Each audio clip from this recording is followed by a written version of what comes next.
Voters کا تو voters تو نکلیں گے، ہماری برادری کے سسٹم ہوتے ہیں، ہمارے خاندانی سسٹم ہوتے ہیں، وہ تو نکلیں گے، لیکن جہاں تک مہنگائی کا تعلق ہے اور اس ملک میں سچویشن کا تعلق ہے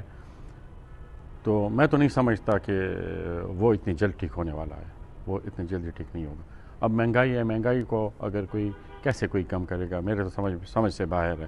لیکن میں تو یہ دعا کرتا ہوں کہ اللہ کرے کہ ہمارے عوام کو اللہ پاک اتنی شعور دے، جو باشعور عوام ہیں، کہ ایسے لوگوں کو منتخب کرے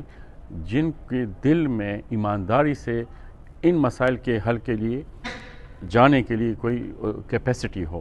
مسائل ہم نے کریٹ کیے ہیں، اور کس نے کریٹ کیے ہیں؟ ہم ہی سیاستدانوں نے، میں تو یہ کہوں گا جس میں میں بھی شامل ہوں، ہم ہی سیاستدانوں نے کریٹ کیے ہیں، اور انشاءاللہ تعالی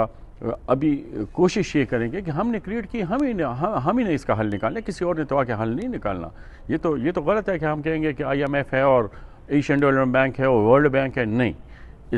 جو بھی سچویشن ہے اس کا حل ہم ہی نے نکالنا ہے، اور ہمارے ساتھ عوام کا جو تعاون ہے وہ بھی ضروری ہے۔ دیکھیں، ہمارا تو کافی ڈیولپڈ حلقہ ہے،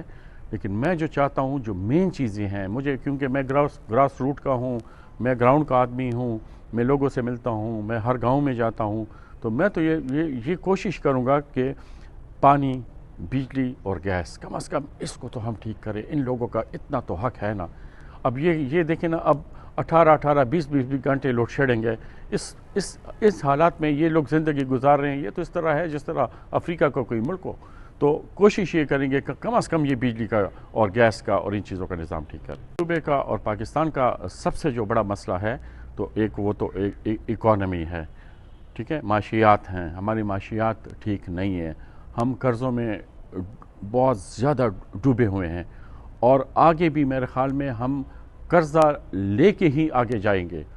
کیوں جب ہم قرضہ نہیں لیں گے آگے نہیں جائیں گے۔ تو اس پہ ہمیں بیٹھ کر سوچنا ہوگا اور سخت فیصلے کرنے ہوں گے کہ ہم اور قرضے نہ لیں، یا کم از کم سے کم لیں۔ اب ہم قرضہ لیتے ہیں، اس کو سود میں دے دیتے ہیں،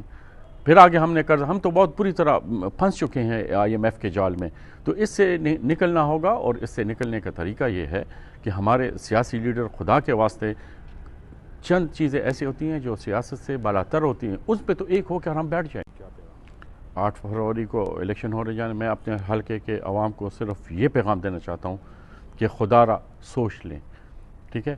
آپ سوچیں، آپ کے سامنے جو کینڈیڈیٹ کھڑے ہیں ان کو ترازو میں ڈال کے، جو کیپیبل ہے، جس نے پہلے کچھ کام کیا ہے، جو آگے جا کے آپ کی آواز بن سکتی ہے، جو آگے جا کے آپ کے مسئلے حل کر سکتے ہیں، اس آدمی کو ووٹ دیں، چاہے وہ جو بھی ہو۔